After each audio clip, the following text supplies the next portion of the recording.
1 ऑक्टोबरपासून क्रेडिट आणि debit card ट्रान्झॅक्शन्समध्ये एक नवीन नियम लागू होणार आहे. तो म्हणजे टोकनायझेशनचा. तुम्हाला Amazon, Flipkart, Swiggy ॲप्स वापरताना हा प्रश्न विचारला असेल की तुमच्या कार्डचं टोकनायझेशन करायचं की नाही? या एपिसोडमध्ये आपण चर्चा करू की हा एक्झॅक्टली काय प्रकार आहे आणि ह्याचे काय फायदे होणार आहेत. एपिसोड स्टार्ट करायच्या आधी एक छोटीशी अनाउन्समेंट. इकॉन गली मराठी पॉडकास्टला तुम्ही सर्वांनी आत्तापर्यंत खूप छान प्रतिसाद दिलात. हा पॉडकास्ट प्रोड्यूस करणं सोपं नाही आहे. रिसर्च करणं, इंग्लिशमधून मराठीत ट्रान्सलेट करणं, स्क्रिप्ट बनवणं आणि मग रेकॉर्डिंग आणि एडिटिंग हे सगळं पकडून कमीत कमी एक अख्खा दिवस द्यावा लागतो. या व्हेंचरमधून मला फायनान्शियली काहीच फायदा होत नाही, पण मानसिक समाधान नक्की मिळतं. तुम्हाला जर असं वाटत असेल की ह्या पॉडकास्टमुळे तुम्हाला थोडा तरी फायदा होत आहे, तर तुम्ही देखील हा पॉडकास्ट प्रोड्यूस करू शकता. तुम्ही माझी एक कॉफी स्पॉन्सर करू शकता किंवा माझा अख्खा लंच. शो नोट्समध्ये बाय मी अ कॉफी या वेबसाईटची एक लिंक आहे. ती ओपन करून तुम्हाला हवी तितकी अमाऊंट टाकून तुम्ही ह्या पॉडकास्टला सपोर्ट करू शकता. Thank you once again for all the love and support. Let's go back to the episode.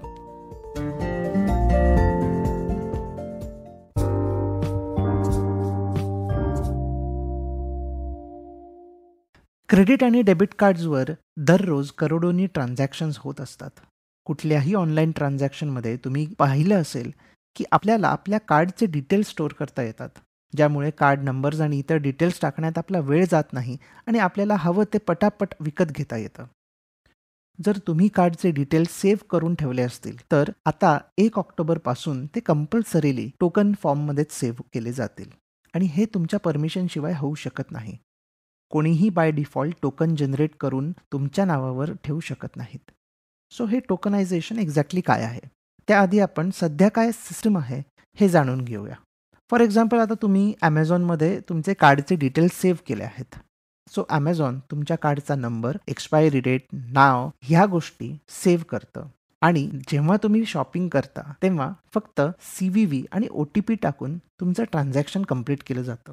यात प्रॉब्लेम असा की ॲमेझॉनचा उद्या सर्व्हर हॅक झाला तर तुमचे सगळे डिटेल्स एक्सपोज होऊ शकतात. यात फ्रॉडचे चान्सेस देखील खूप वाढतात.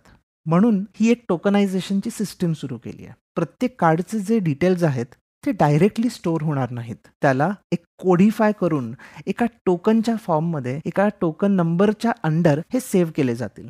सो प्रत्येक कार्डचे डिटेल्स, ज्यात कोणतं ॲप आहे, कोणता फोन आहे, कोणता ईमेल ID किंवा फोन नंबर वापरला आहे, ह्या सगळ्या गोष्टी त्या टोकनमध्ये कन्सिडर केले जातील. फॉर एक्झाम्पल, मी माझ्या फोनच्या ॲपवर एक कार्ड टोकनाइज केलं तर त्या टोकनमध्ये कार्डचे डिटेल्स, एक्सपायरी डेट, माझा फोन नंबर किंवा ईमेल ID, कोणता डिव्हाइस आहे हे सगळं कॅप्चर केलं जाईल. पण जर मी सेम कार्ड सेम वेबसाईट किंवा ॲपसाठी वापरलं, पण आता माझ्या फोनवर नाही पण माझ्या लॅपटॉपवर, तर त्यासाठी एक वेगळा टोकन असेल. सो बेसिकली कोणतंही डिव्हाइस असेल तर प्रत्येक डिव्हाइससाठी यामध्ये एक वेगळं टोकन दिलं जाईल.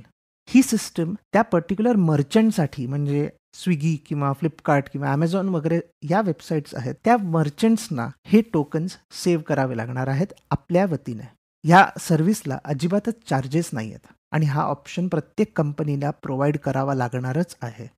हा प्रकार क्रेडिट कार्ड्स, डेबिट कार्ड किंवा ATMसाठी तर लागू आहेच, पण प्रीपेड इन्स्ट्रुमेंट म्हणजे सोडेक्सो सारखे कार्ड्स किंवा Bharat bill pay system, white label ATMs आणि ट्रेड रिसिवेबल डिस्काउंटिंग सिस्टम्सना देखील लागू आहे. कुठल्याही व्यक्तीला किंवा कोणत्याही कंपनीला किती कार्ड्सचं टोकनायझेशन करावं यावर बंधन नाहीये. सो मी माझ्याकडचे सगळे कार्ड्स टोकनाइज करू शकतो किंवा एकही कार्ड टोकनाइज करायचं नाही असंही देखील ठरवू शकतो. जर अजिबातच आपण टोकनाइज नाही केलं तर मात्र आपल्याला दरवेळेला आपल्या कार्डचे डिटेल्स मॅन्युअली फीड करावे लागतील.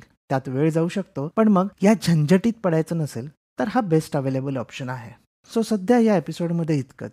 या विषयावर जागरूक असणं महत्त्वाचं आहे, कारण हे रूल्स अगदी लगेच सगळ्यांसाठी ॲप्लिकेबल असणार आहेत. शो नोट्समध्ये देखील काही लिंक्स ॲड केलेल्या आहेत, त्या देखील तुम्ही वाचू शकता.